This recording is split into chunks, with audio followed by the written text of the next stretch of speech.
Kia ora, everybody, and welcome back again to Isolation Blues. Yeah. Anyway, there you are, and here I am. Who would have thought? Back again. It's still level 4, remember? I've noticed quite a lot of traffic on the roads, and although I'm aware that business owners under level 3 will be allowed to go back into their businesses and prepare for when the level drops even further, but we're not on level 3 yet. We're still on level 4, so I'm not sure what all the extra traffic on the road is about. I noticed this because I cycle to work, to and from, and when I left at around about 5 o'clock yesterday, I've got used to sort of whizzing around the roundabout because there's no traffic around, and I had to stop yesterday. I'm not complaining at having to stop at roundabouts. You get that. That's fair enough. But it did indicate, and as I looked around, I really noticed what a lot of traffic there was. So keep it up, people. Keep your isolation going. There shouldn't be any reasons to be driving around the place, apart from things like, getting necessary supplies at the supermarket and things. So I'm not really sure what all that extra activity was about. Do I sound judgmental? Just a tad. Just a tad. It's very easy to get pontificatory. New word, just coined it. Pontificatory in times like this. And people are doing their best, aren't they? I think generally they are.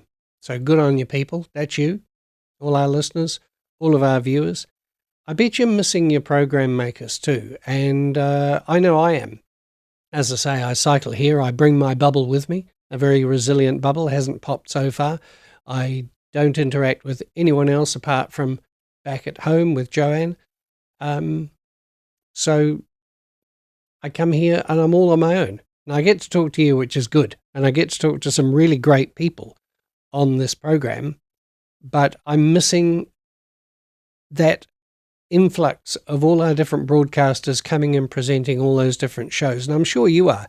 We're playing lots of repeats from our archive. But I would like to think that that you'd like the latest from them. Anyway, Matthew Wills will be phoning in a while. Matthew does Wheels on Fire. So at least you'll get to have a chat with Matthew, or Matthew will get to have a chat with you. So, isolation, eh? Funny old business. Here's a song by the Mighty Bush. You know that comedy duo from England called Isolation Song.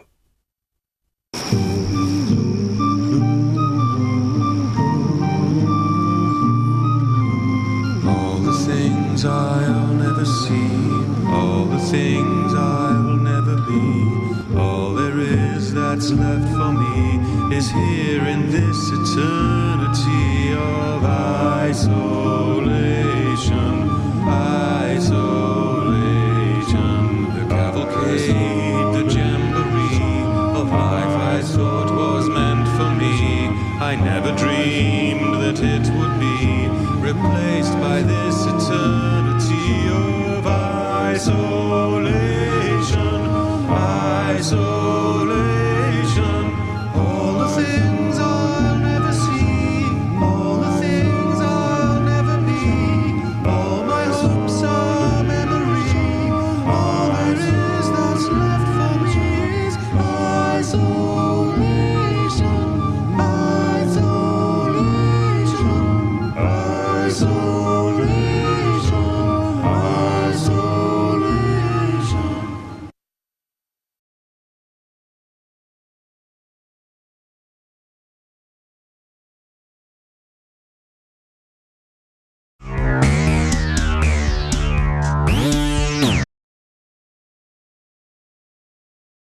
Hello, I'm back. Isolation, the Mighty Bush. I hope that was loud enough. It didn't sound loud enough in the studio, but I think it might have got to you okay. A lot of messing around as I fiddled with the computer, but that was the Mighty Bush, Isolation. Now, breaking into our isolation in a very short while will be Matthew Wills. Matthew does the Wheels on Fire program, and he's been doing it for so long. I would say 18 years. Yeah, something like that. 17 years. A long while, eh? And he's a stalwart, obviously, of Arrow FM. Very pleased to have him. So,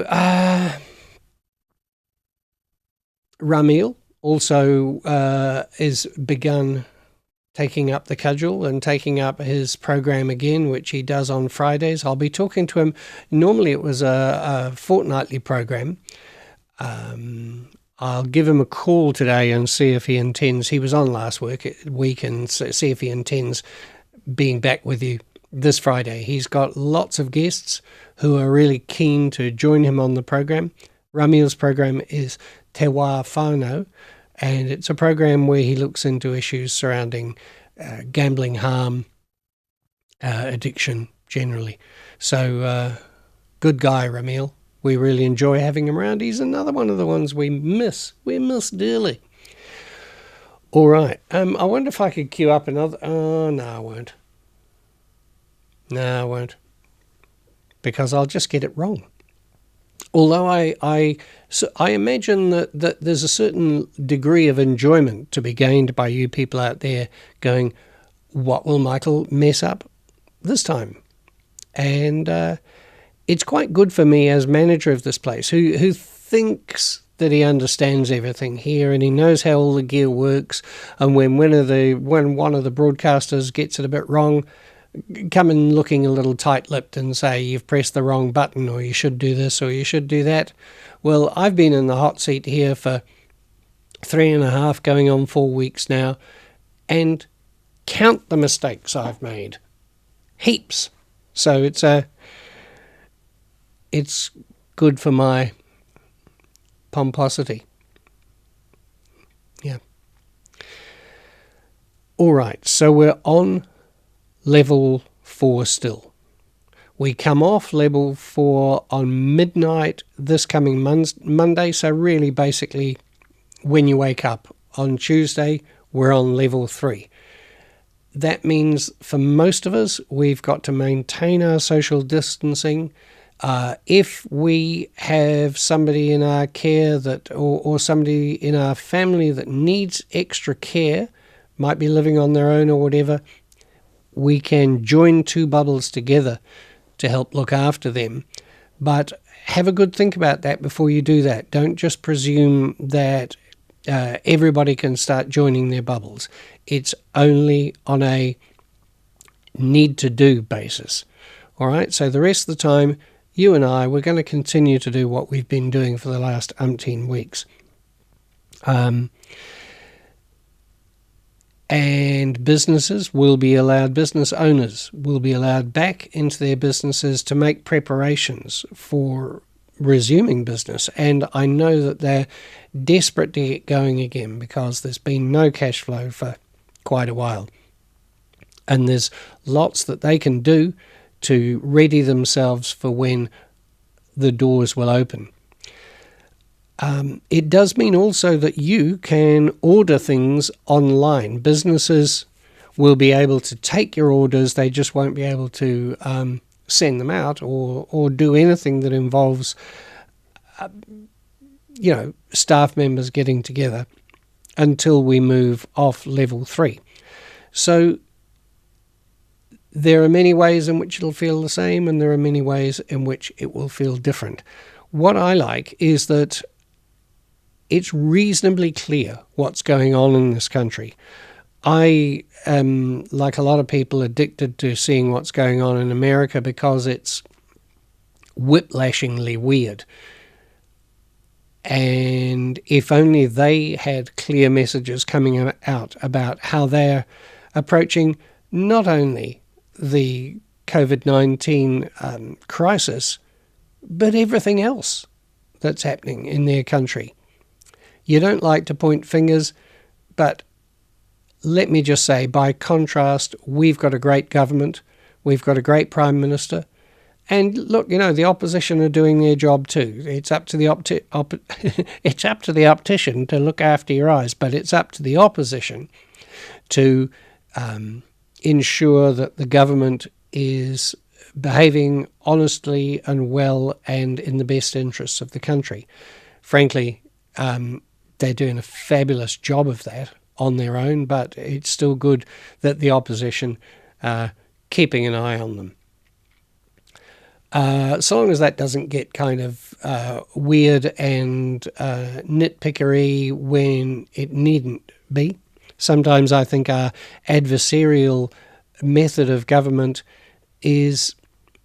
lacks the degree of collaboration that I would like it to have.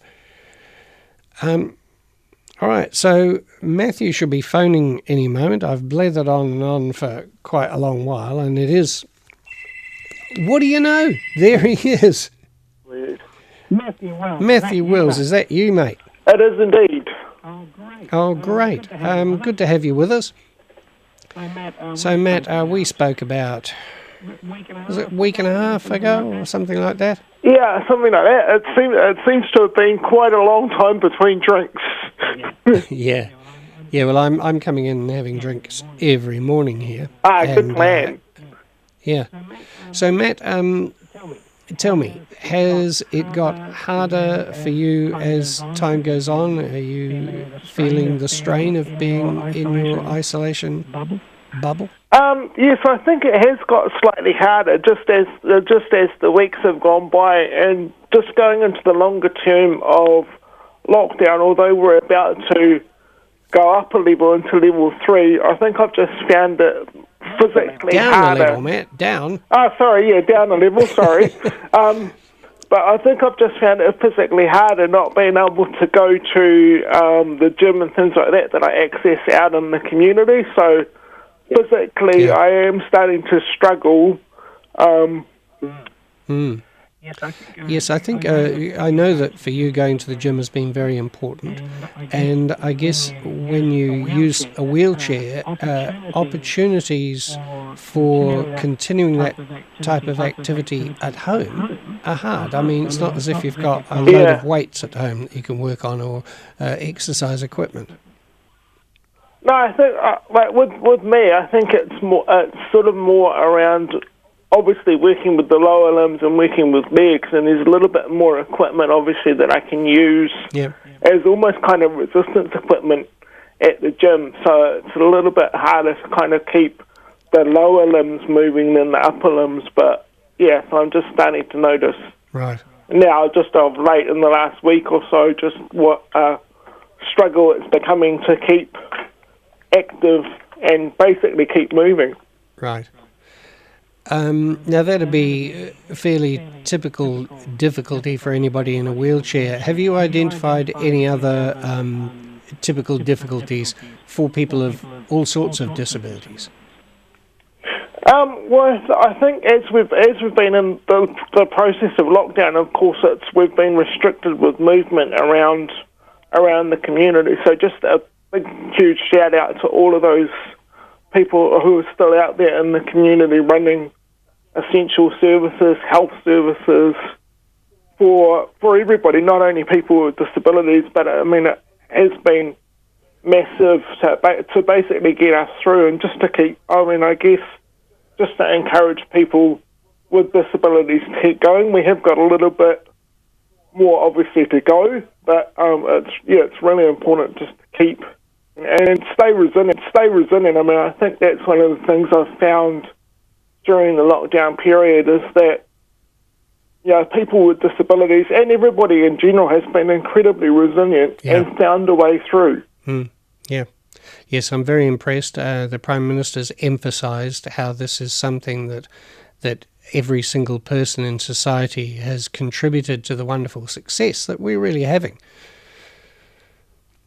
Yeah, absolutely. And just also a big shout out to any community support workers out there, because they're still actually coming into our bubbles as essential workers and often helping us through on a daily basis just to manage our everyday task, which may or may not become more difficult in the circumstances of a lockdown. Yeah, how does that look? I mean, are they wearing full protective gear? They got masks on? Are they wearing disposable gloves? in what way is it different from when they normally come in and help you? I mean, I guess it's really, really important around particularly gloves. I can't actually comment too much on the PPE side of things because I'm not sure just what people are actually wearing. I guess it comes down to an individualised choice, but it is more and more important to, I mean, obviously sanitise your areas around your home. So, I mean, obviously the household management aspect of the whole pandemic has probably become more involved than what it ever has before in terms of keeping your services and, I mean, and indeed yourselves clean, because one of the things for a lot of people with disabilities, they actually receive services like personal care. Yeah. Obviously, that has been hugely important during this period of time, and I just, do a big shout out to any of the support workers out there in the community that have been coming in out of their own bubbles, and I've actually heard of instances where they've left their own family to stay with the person they support. Oh yes.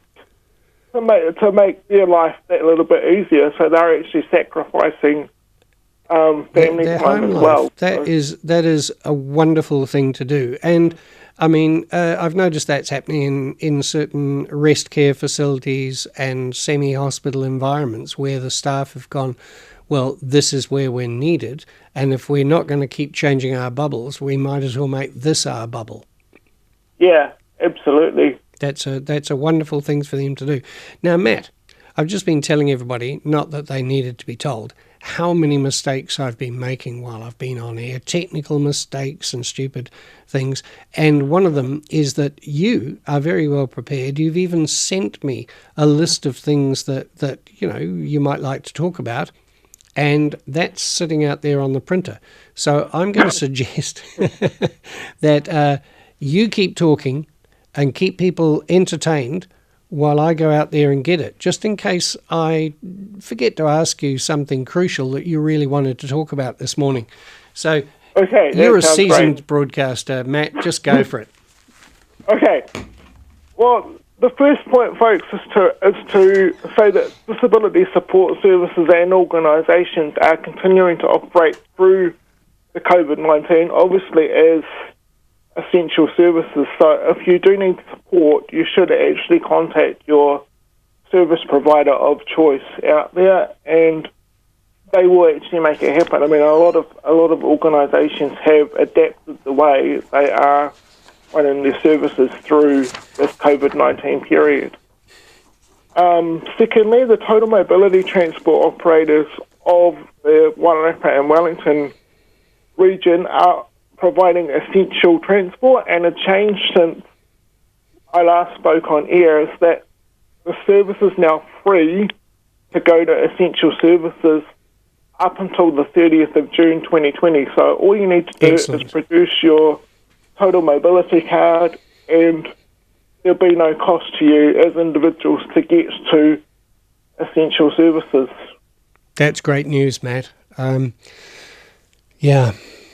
So you also said here that CCS are working alongside Countdown supermarkets. So this is to enable people with disabilities perhaps to be prioritised for deliveries. Is that correct?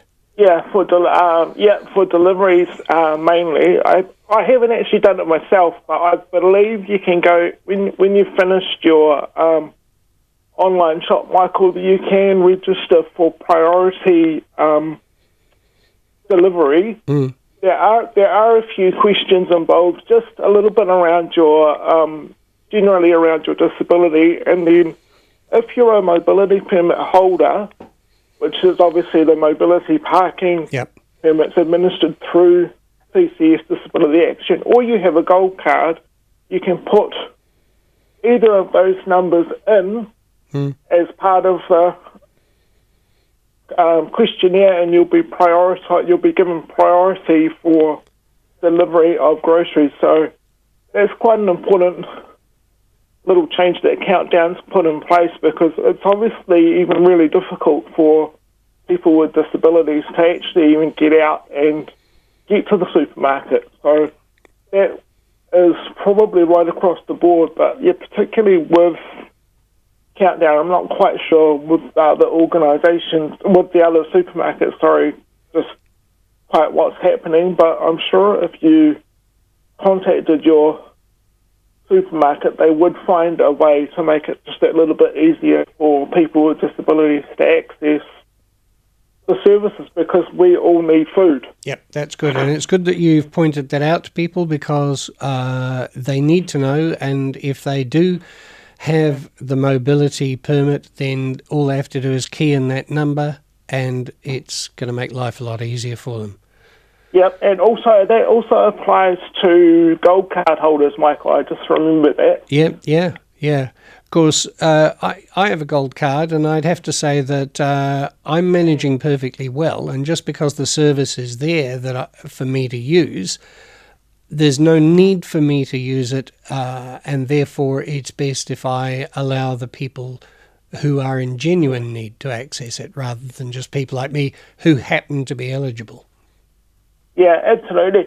And the other thing is, if you don't have either of those cards, there is a code which I believe is CCS1 that you can put into the online shopping form. So if you don't have either of those cards, that will just obviously indicate to Countdown that you are a user of CCS Disability Action Services, so you can still get priority delivery with any of those three methods. So that's one of your vital inputs, is food and general shopping resources. But what about education, Matt? There are plenty of people with disabilities who are still of school age or whatever. Is there anything that they should know about what's available to them at the moment? This is something I just got from a general email from CCS Disability Action here, so in the Wairarapa itself. So I'll just read it from their email. Okay. Over the coming weeks, some of you will experience some changes, particularly with education. Obviously, with Term 2 beginning next week, and the education system is working behind the scenes to ensure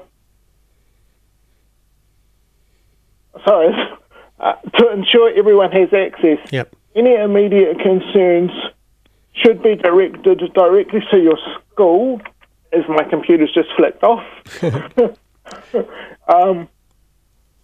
Well, I've got it in front of me here too, so I could continue. Your computer's just flicked off, did you say? It has. I've got it back now, though. All right, you carry on, because I'd rather hear it from your mouth.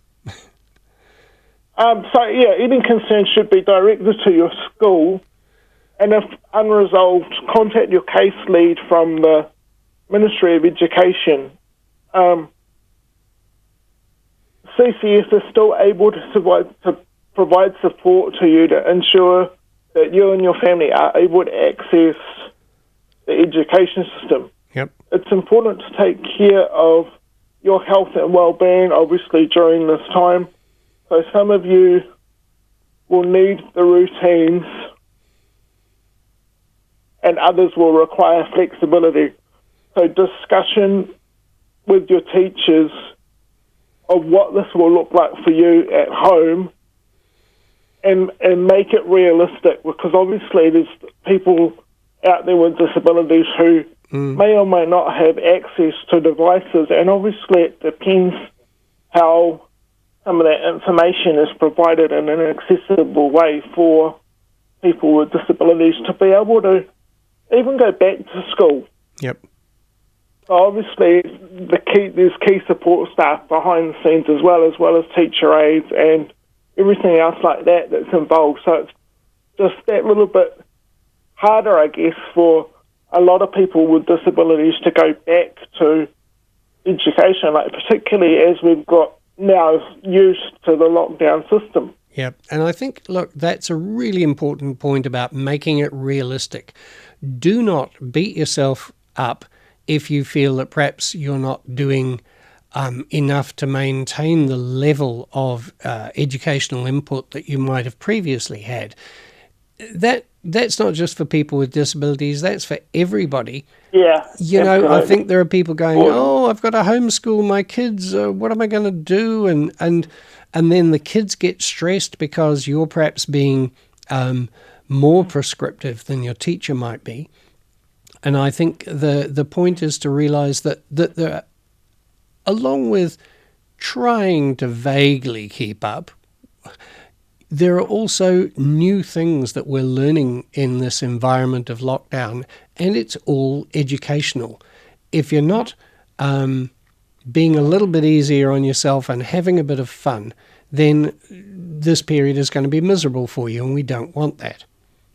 Absolutely, and it's just that little bit harder, Michael, for people with disabilities, even because there might be some learning difficulties or some physical disabilities, even associated with just living with a disability on a day-to-day basis. So, I think probably one of the biggest keys for me, like particularly in education. I know it was a few years ago now, but I think it's the key is to probably not like you just said. I mean, and I guess, not necessarily beat yourself up for what you do and don't achieve on any given day, because I think, tomorrow's another day, it can be achieved, and you will actually be able to catch up as people with disabilities. So, it's a huge challenging time for people with disabilities and just those support staff as well to just adjust back into the educational environment, because it will obviously look a little bit different from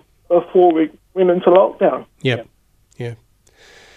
I think that, all right, there's a good strong message there. Just take it easy. It's hard enough coping with your disability.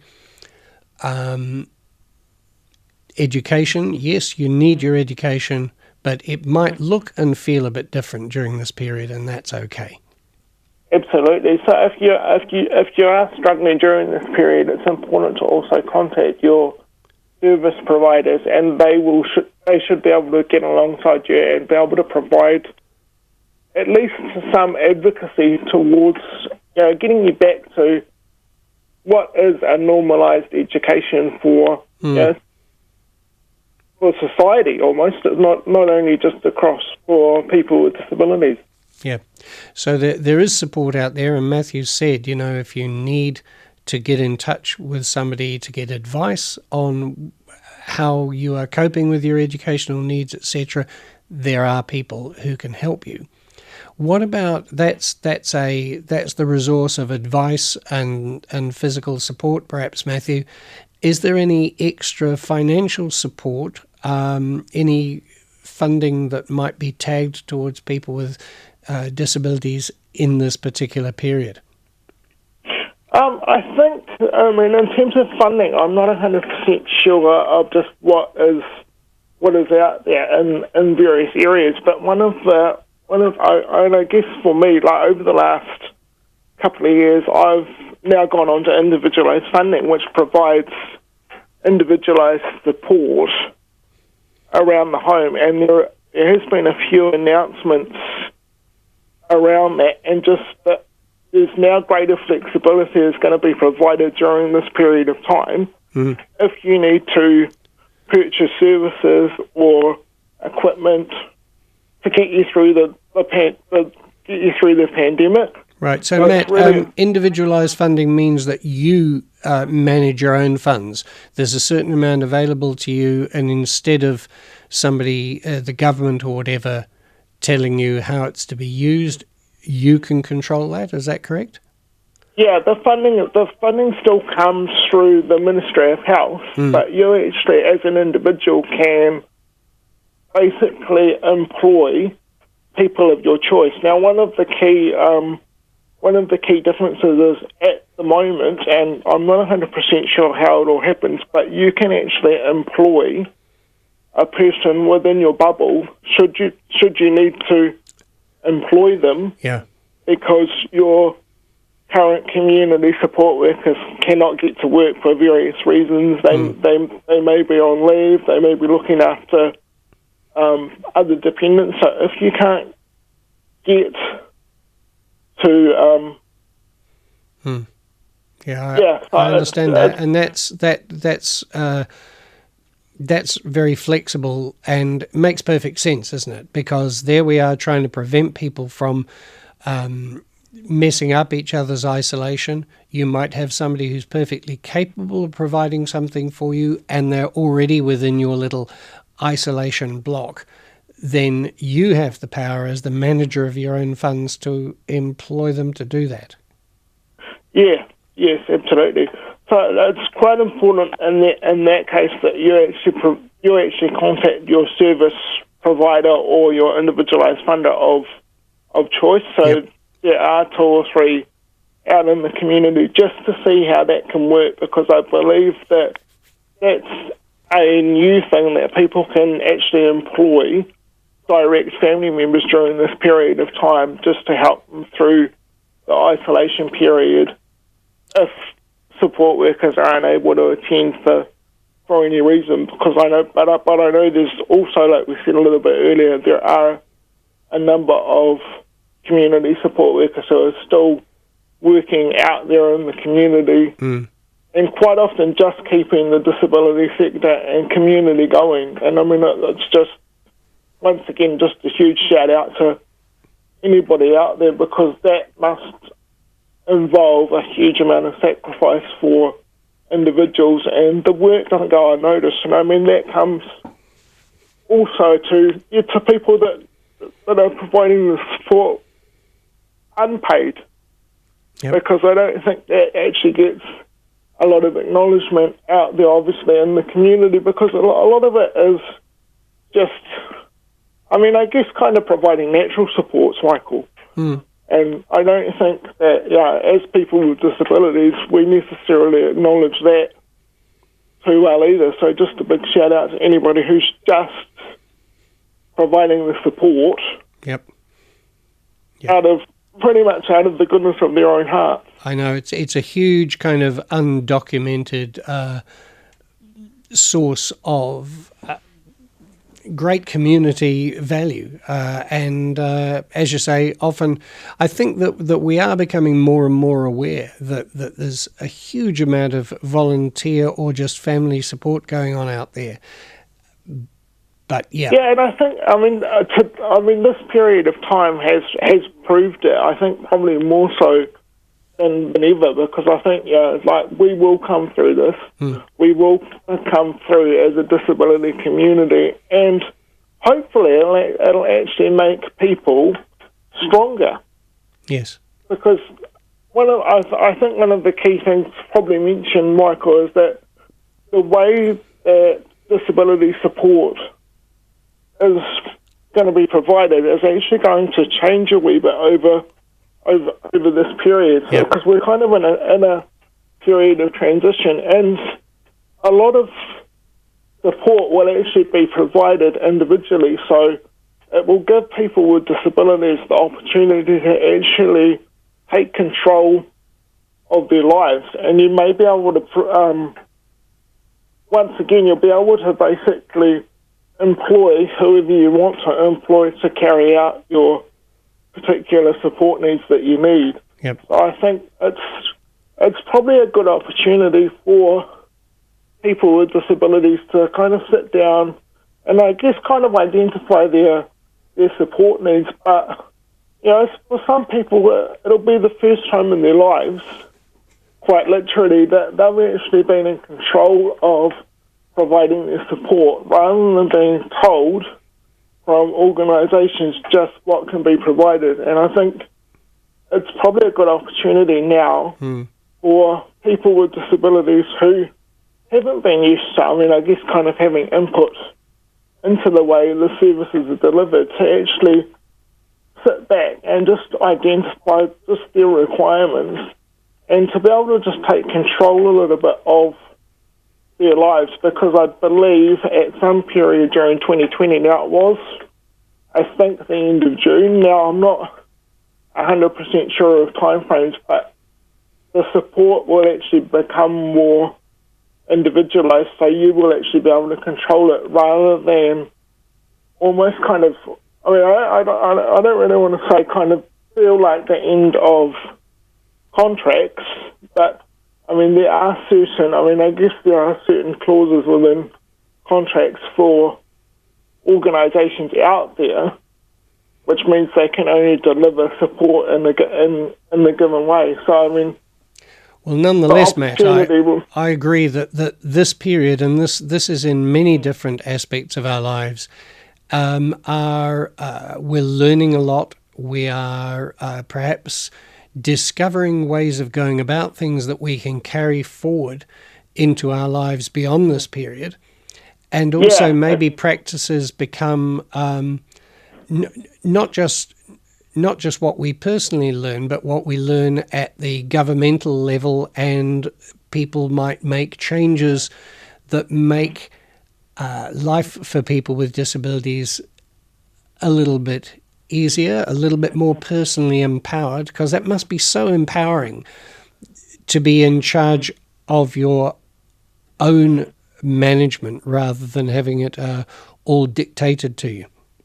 Absolutely. And I mean, that is the key fundamental difference of just what is starting to happen within the disability sector. Yeah. Yep. Well, Matt, I was just about to sort of say goodbye, but when you were talking about contacting people, before you go madly employing the person that happens to be in your bubble, you just want to check that you're doing it the right way. You might be getting in touch with who should you be getting in touch with?